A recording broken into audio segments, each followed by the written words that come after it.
नमस्कार मित्रों, स्वागत है एल के सर इंस्पिरेशन के एक और बेहतर वीडियो में। तो कैसे हैं आप सब, कमेंट करके जरूर बताइएगा।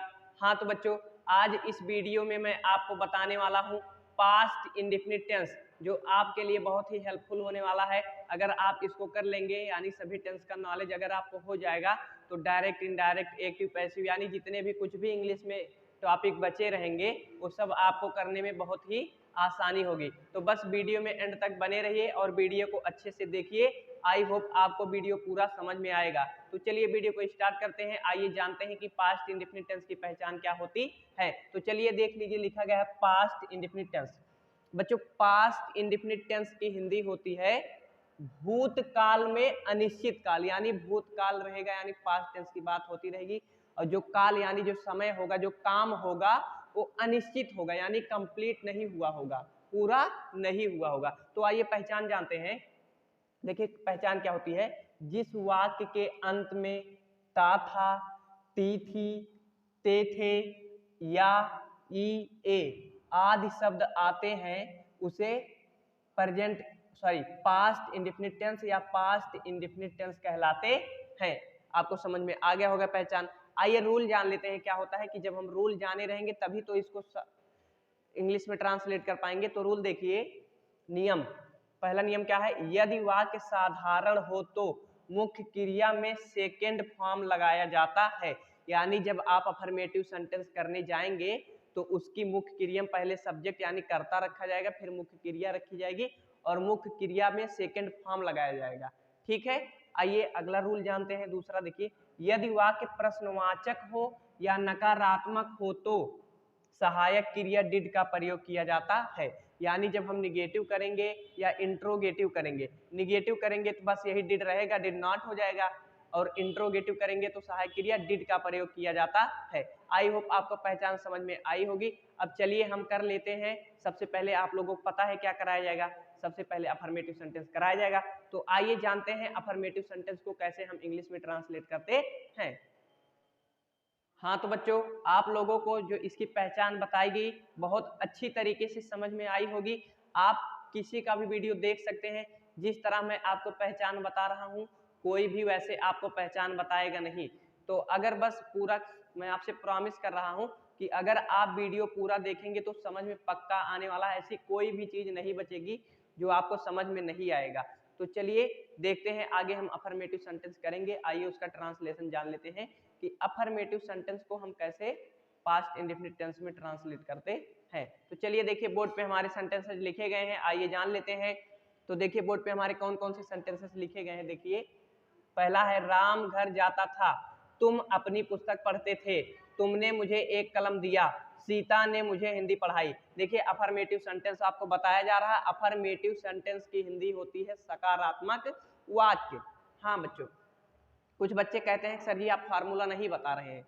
फार्मूला के बेस पे आइए फार्मूला देख लेते हैं। सबसे पहले सब्जेक्ट रखा जाएगा, फिर मेन वर्ब में सेकंड फॉर्म लगाया जाएगा, प्लस उसके बाद ऑब्जेक्ट, फिर अदर वर्ड जो बचेगा उसके बाद फुल स्टॉप। तो आइए, चाहे आप फार्मूले पे समझेंगे, हम आपको बताते हैं कि आप फार्मूला मत रटिए, फार्मूले पे मत जाइए। बस 4 प्रकार के सेंटेंस आपको बताए जाते हैं, वही आप रूल जान लीजिए। बस आपको फार्मूला याद करने की जरूरत नहीं पड़ेगी, बस आप उसका रूल जान लीजिए। इसीलिए हम पहले रूल लिखवा देते हैं और बताते भी हैं। तो आइए देखते हैं। देखिए पहला, राम घर जाता था। चलिए एक सेंटेंस को तो हम इस फार्मूले पे रखेंगे, उसके बाद अपने अकॉर्डिंग बताएंगे। तो देखिए सबसे पहले क्या लिखा गया, सब्जेक्ट। तो सब्जेक्ट रखा जाएगा, सब्जेक्ट हमारा क्या है, राम। तो राम लिख लिया गया, RAM, राम। उसके बाद मेन वर्ब यानी मुख्य क्रिया, मुख्य क्रिया क्या है, जाना है। तो गो मीन्स होता है जाना, लेकिन उसका सेकेंड फॉर्म लगाया जाएगा। तो गो का सेकेंड फॉर्म होता है went, WENT, went. Ram went कहाँ जाता है बच्चों, ऑब्जेक्ट क्या है, हमारा घर है। तो टू हाउस, HOUSE, हाउस। उसके बाद ऑब्जेक्ट के बाद देखिए अदर वर्ड कुछ है ये नहीं, फुल स्टॉप। ठीक है। अगला देखिए, तुम अपनी पुस्तक पढ़ते थे। तो देखिए सबसे पहले सब्जेक्ट रखा जाएगा, सब्जेक्ट क्या है हमारा, तुम की इंग्लिश YOU। उसके बाद मेन वर्ब क्या है, मुख्य क्रिया क्या है, पढ़ना, क्या है, पढ़ना। तो रीड मीन्स होता है पढ़ना, तो रीड का सेकंड फॉर्म रखा जाएगा, रीड का सेकंड फॉर्म भी वही रीड ही होता है, पढ़ते हैं रेड, यू रीड। क्या पढ़ते हो? अपनी पुस्तक। तो देखिए यू के साथ अपने के लिए शब्द आपको बताया गया था, अपने के लिए शब्द बताया गया था। अगर आप लोग ना जानते हो फिर से जान लीजिए। अगर अपना आ जाएगा, ही आएगा तो उसके साथ हिज, सी के साथ हर, इट के साथ इट्स, और किसी का नाम अगर मेल का आएगा तो हिज, फीमेल का आएगा तो हर, आई के साथ माई, बी के साथ आवर, यू के साथ योर, और दे के साथ दियर का प्रयोग किया जाता है। यही है अपने के लिए शब्द। चलिए ऐसे भी आप लोग जान लिए, वैसे आपको पीछे बता दिया गया है। तो चलिए देख लेते हैं यहाँ क्या आया है। सब्जेक्ट हमारा क्या है? यू है। तो अभी बताया गया अगर यू आएगा तो अपने के लिए शब्द क्या लगाएंगे? योर लगाएंगे यू के साथ। तो यू रेड, क्या पढ़ते हो? अपनी पुस्तक ना। तो यू आया है तो यू के लिए अपने सब क्या लगेगा? Your. You read your book, BOOK, book. Okay, समझ में आ गया होगा। तो देखिए अगला, तुमने मुझे एक कलम दिया। आपको पहचान से आइए थोड़ा समझा देते हैं कैसे आप जानेंगे। अगर हिंदी लिखी रहेगी कैसे आप पहचानेंगे कि यही हमारा पास्ट इंडेफिनिट टेंस है। तो देखिए बताया गया था जिस वाक्य के अंत में ता था, तो देखिए ता था आया है, ते थे आया है, और इस ता था ती थी को छोड़ के और कुछ भी आता है वो क्या बताए थे? या आएगा ई। ठीक है, तो इससे आप कंफ्यूज मत होइएगा। या ई ए ता था ती थे ते थे देख लीजिएगा तो समझ जाइएगा पास्ट इंडेफिनिट टेंस है। और अगर इंग्लिश में पहचानना होगा तो सिर्फ आप फॉर्म देख लीजिएगा, सेकंड फॉर्म देख के आप लोग जान जाएंगे कि यही हमारा पास्ट इंडेफिनिट टेंस है। चलिए अगला देखते हैं, तुमने मुझे एक कलम दिया। तो सब्जेक्ट हमारा क्या है? तुमने यानी तुम। तो तुम की इंग्लिश होती है यू। उसके बाद मुख्य क्रिया क्या है? दिया यानी देना। तो गिव मीन्स होता है देना, गिव का सेकंड फॉर्म होता है gave, GAVE, gave. You gave, किसे दिया? मुझे। वैसे भी देखिए सब्जेक्ट सूत्र पे रखे, फिर मुख्य क्रिया में सेकंड फॉर्म लगा दिए, उसके बाद क्या है? ऑब्जेक्ट है ना। तो ऑब्जेक्ट हमारा क्या है? मुझे है। तो you gave me, ME, me. क्या दिया? अदर वर्ड क्या है? एक कलम। तो a pen, you gave me a pen, full stop. तुमने मुझे एक कलम दिया। अगला सेंटेंस, सीता ने मुझे हिंदी पढ़ाई। अगर आपको इतने सेंटेंस समझ में आ गए होंगे तो अगला सेंटेंस भी आप बहुत इजी वे में कर सकते हैं। और अगर आप कर सकते हो तो कमेंट करके जरूर बता दीजिए कि ये चौथा जो सेंटेंस लिखा गया है वो कैसे होगा। कमेंट बॉक्स में कमेंट जरूर कर दीजिए। तो चलिए अब आगे बढ़ते हैं और जान लेते हैं कि निगेटिव सेंटेंस कैसे ट्रांसलेट किए जाएंगे। हाँ तो बच्चों आप लोगों को अफर्मेटिव सेंटेंस भी समझ में आ गया होगा। आइए अब जान लेते हैं निगेटिव सेंटेंस कैसे हम इंग्लिश में ट्रांसलेट करेंगे। तो बोर्ड पे हमारे सेंटेंसेज लिखे गए हैं। आइए पहले जानते हैं कौन सेंटेंस है और उसको कैसे हम इंग्लिश में ट्रांसलेट करेंगे। तो देखिए निगेटिव सेंटेंस की हिंदी होती है नकारात्मक वाक्य। आइए पहले देख लेते हैं इसका जो फॉर्मूला होता है यानी सूत्र निगेटिव सेंटेंस का कैसे होता है। तो देखिए सबसे पहले सब्जेक्ट रखा जाएगा, उसके बाद सहायक क्रिया डिड नॉट लगाई जाएगी, फिर मुख्य क्रिया, फिर ऑब्जेक्ट, फिर उसके बाद अदर वर्ड, फिर फुल स्टॉप। तो देखिए सबसे पहले सब्जेक्ट रखिए। निगेटिव सेंटेंस बताया जा रहा है, सब्जेक्ट वह है तो वह की इंग्लिश ही। उसके बाद क्या है? Did not, he did not. उसके बाद मुख्य क्रिया क्या है? जाना। देख लीजिए यहाँ कोई फॉर्म नहीं लगाया गया है यानी जो रहेगा वही रखा जाएगा। तो जाना का होता है गो मीन्स जाना। तो ही डिड नॉट गो, वह नहीं जाता था कहाँ बच्चों? घर। To house, HOUSE, house. He did not go to house, वह घर नहीं जाता था। चलिए अगला सेंटेंस, मेरे बड़े भाई ने कभी झूठ नहीं बोला। ये देखिए बच्चों अब कभी नहीं वाला आ गया। तो कभी नहीं की इंग्लिश होती है नेवर, सब लोग जानते होंगे। और नेवर जब लगता है तो बच्चों डिड नॉट नहीं लगता है, नेवर लगता है। तो फिर मुख्य क्रिया में सेकंड फॉर्म भी लगता है। ठीक है, तो देखिए चलिए सब्जेक्ट देख लेते हैं। सब्जेक्ट हमारा क्या है? मेरे बड़े भाई ने। किसने झूठ नहीं बोला है? मेरे बड़े भाई ने। तो सब्जेक्ट भी मेरे बड़े भाई हुआ। तो मेरे बड़े भाई की इंग्लिश क्या होगी? My elder, ELDER, my elder brother, BROTHER, my elder brother. उसके बाद डिड नॉट तो था, लेकिन कब होता डिड नॉट? अगर सिर्फ और सिर्फ नहीं आया होता लेकिन यहाँ कभी नहीं आया है। क्या बच्चों आया है? कभी नहीं आया है। तो कभी नहीं का रूल जानते रहिएगा, कभी नहीं की इंग्लिश होती है नेवर, तो सहायक क्रिया लगेगी यहाँ, क्या लगेगा? नेवर। क्या लगेगा? नेवर। माई एल्डर ब्रदर नेवर। उसके बाद मुख्य क्रिया क्या है? बोलना। क्या है मुख्य क्रिया? बोलना। तो यहाँ डिड नहीं लगा, देखिए डू मीन्स होता है करना। क्या होता है? डू मीन्स करना। इसका सेकेंड फॉर्म ही होता है डिड बच्चों।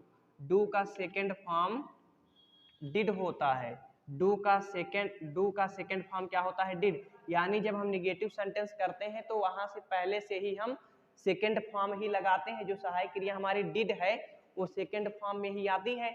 तब यहाँ मुख्य क्रिया में सेकेंड फॉर्म नहीं लगाया जाता है, क्योंकि डिड में ऑलरेडी से सेकेंड फॉर्म बन चुका है। डिड को पहले से ही सेकेंड फॉर्म में ही बनाया गया है, तो इसीलिए मुख्य क्रिया में सेकेंड फॉर्म नहीं लगता है। लेकिन अब इस सेंटेंस में देखिए कुछ भी सेकेंड फॉर्म में नहीं है। नेवर हमारी सहायक क्रिया है, सेकेंड फॉर्म है नहीं, तो अब मुख्य क्रिया में सेकेंड फॉर्म लगाएंगे, क्योंकि पास्ट इंडेफिनिट का रूल होता है सेकेंड फॉर्म लगा होना चाहिए, चाहे सहायक क्रिया के रूप में और चाहे मुख्य क्रिया के रूप में। तो पहले में तो सहायक क्रिया के रूप में डिड नॉट लग गया था, लेकिन अब यहाँ डिड नॉट नहीं लगे, क्योंकि कभी नहीं आया है। तो कभी नहीं आया है तो सहायक क्रिया में तो नहीं लगा, लेकिन मुख्य क्रिया में अब लग जाएगा। तो मुख्य क्रिया क्या है? बोलना। तो टेल मीन्स होता है बोलना, तो टेल का सेकंड फॉर्म क्या होता है? टोल्ड। क्या होता है? टोल्ड। तो TOLD। My elder brother never told. क्या नहीं बोला बच्चों? झूठ। A lie, LIE, lie. My elder brother never told a lie. मेरे बड़े भाई ने कभी झूठ नहीं बोला। आपको समझ में आ रहा होगा ना? बस कह रहे हैं, बस वीडियो देखते रहिए और कॉपी पेन लेके बैठ जाइए, जितना बताया जाए पूरा कुछ भी नहीं छोड़ना है, नोट करते रहिए। उसके बाद एक ही बार आप वीडियो देख लेंगे, आपको रिवीजन करने का जरूरत ही नहीं पड़ेगी, वैसे समझ में आ जाएगा, आपको रिवीजन करना ही नहीं पड़ेगा। अगला देखिए, तुम्हारे मित्रों ने दरवाजा नहीं खोला। तो तुम्हारे मित्रों ने, यानी हमारा सब्जेक्ट, किसने दरवाजा नहीं खोला? तुम्हारे मित्रों ने। तो तुम्हारे मित्र ही क्या हो गए? सब्जेक्ट हो गए हमारे। तो तुम्हारे मित्र का क्या होगा? Your friend, YOUR, your friend,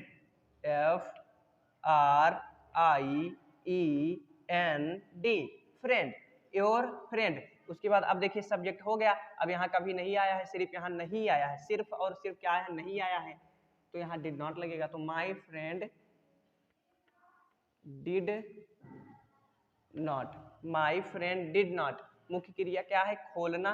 क्या है? खोलना। तो OPEN, ओपन मीन्स होता है खोलना। देखिए, your friend did not open. क्या नहीं खोला? दरवाजा, the door, DOOR, door. Your friend did not open the door. तुम्हारे मित्रों ने दरवाजा नहीं खोला। अगला सेंटेंस, किसान ने आज अपना खेत नहीं जोता। देखिए सब कुछ उसी के अकॉर्डिंग है। किसान ने आज अपना खेत नहीं, नॉट वाला है, निगेटिव आपको बताया जा रहा, तो निगेटिव का ही सेंटेंस है। तो देखिए 3 सेंटेंस आपको बताए गए और वो आपको समझ में भी आए होंगे। तो चौथा सेंटेंस आप कमेंट में करके बताइएगा। बच्चों आप लोग ये मत समझिएगा सर जी कमेंट के लिए बार बार कह रहे हैं कि कमेंट करें, इसीलिए उसको बत कह रहे हैं खुद करने के लिए कि खुद कमेंट करके बताइए।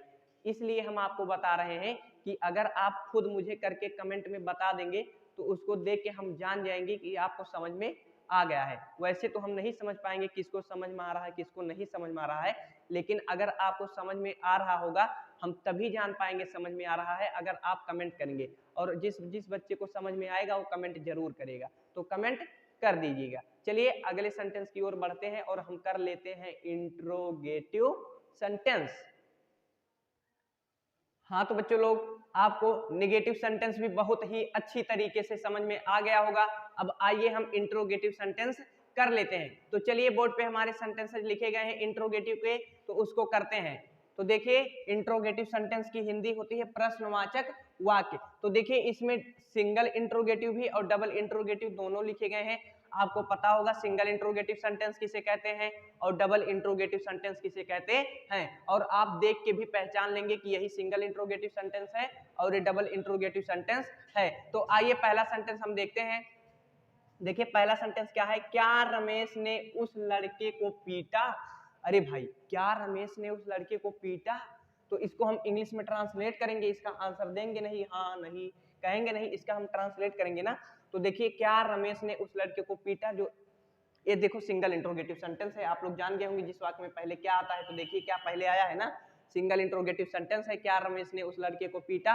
तो जो इसका रूल होता है, सहायक क्रिया पहले रखी जाती है, आपको पता ही होगा, रूल भी आपको बताया गया। यदि वाक्य प्रश्नवाचक हो तो सहायक क्रिया डिड का प्रयोग किया जाता है, तो सहायक क्रिया पहले रखी जाएगी। यहाँ हमको देखना नहीं है सब्जेक्ट एक वचन के साथ ही लगेगा बहुवचन के साथ, यहाँ सबके साथ तो वही लगेगा। तो देखिए हमारा सहायक क्रिया डिड, सिंगल इंट्रोगेटिव, सहायक क्रिया पहले लग जाएगी डिड, उसके बाद सब्जेक्ट रमेश। इतना समझ में आया होगा आप लोगों को, डिड रमेश। उसके बाद मुख्य क्रिया क्या है, पीटना। तो बीट मीन्स होता है बच्चों पीटना, BEAT beat. Did Ramesh beat किसको बच्चों, उस लड़के को। तो did Ramesh beat, that means उस, और boy means BOY, boy means लड़का, question mark. Did Ramesh beat that boy, यहाँ भैया मुख्य क्रिया में सेकंड फॉर्म नहीं लगेगा क्योंकि इंट्रोगेटिव है, ठीक है। अफर्मेटिव में लगता है सेकंड फॉर्म। वैसे भी आपको बता दिया गया कि डिड जो है वो हमारा पहले से ही सेकंड फॉर्म बना दिया गया है।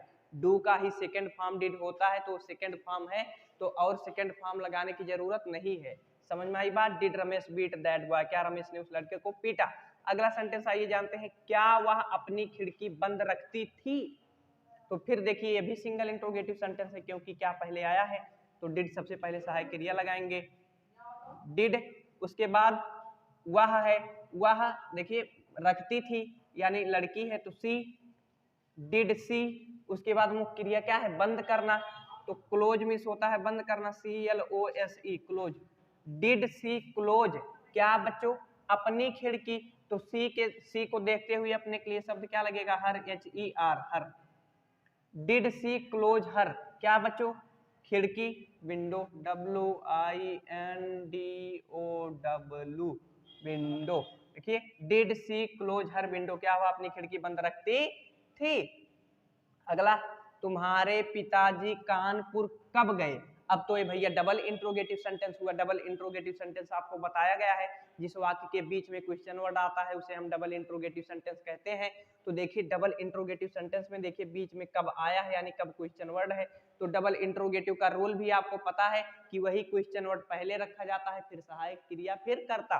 तो देखिए क्वेश्चन वर्ड जो हमारा कब है उसी को पहले रख दिया जाएगा, बेन, WHEN बेन हो गया। उसके बाद सहायक क्रिया डिड, उसके बाद कर्ता तुम्हारे पिताजी, your father, YOUR your father, FATHER father, Ben did your father. उसके बाद मुख्य क्रिया क्या है बच्चा, गए यानी जाना, तो गो मीन्स जाना होता है, Ben did your father go, कहाँ गए बच्चों, कानपुर, टू कानपुर, KANPUR कानपुर। अगला, बच्चों ने कितने आम खाए। तो देख लिए कितना आ गया, आपको बताया गया हाउ मेनी और हाउ मच, दोनों का मीन्स ही कितना होता है। ये भी आपको बताया गया है, जो काउंटेबल होता है यानी जिसे हम गिन सकते हैं वहां हाउ मेनी लगता है, और जिसे नहीं गिन सकते हैं वहां हाउ मच लगता है। तो आम देख के बताइए, आप गिन लेंगे ना, तो इतना तो कंफर्म हो गया, आम गिन लेंगे तो यहाँ हाउ मेनी लगेगा। और ये भी बताया गया है how many, how much, which, whose, चार शब्द ऐसे होते हैं जो अपने अधिकारक या अपने नाउन को लेके उठते हैं। तो हाउ मेनी भी अपने नाउन को साथ में लेके उठेगा। तो हाउ मेनी यानी कितने के साथ क्या जुड़ा है, आम जुड़ा है, तो कितने आम एक साथ बच्चों रखा जाएगा। तो देखिए कितने आम, देखिए how many, HOW how, MANY how many, बता दिए कितना हो गया आम भी। देखिए mango, how many mango, how many mango, कितने आम बच्चों ने खाए। तो हाउ मेनी मैंगो सब्जेक्ट क्या है बच्चों, सहायक क्रिया रखी जाएगी, लेकिन हाउ मेनी मैंगो, उसके बाद सहायक क्रिया डिड, उसके बाद सब्जेक्ट चिल्ड्रन, चिल्ड्रन मीन्स बच्चे, CHILDREN children. How many mango did children eat, खाना है ना, तो EAT ईट, क्वेश्चन मार्क। देख लिए how many mango did children eat. सारे सेंटेंस बहुत ही इजी वे में आपको बता दिए गए। आई होप पूरा वीडियो आपको बहुत ही अच्छी तरीके से समझ में आ गया होगा। तो चलिए बच्चों अब वीडियो को यहीं पर समाप्त करते हैं, और तब तक के लिए चलिए धन्यवाद और मिलते हैं इसी तरह किसी और वीडियो में।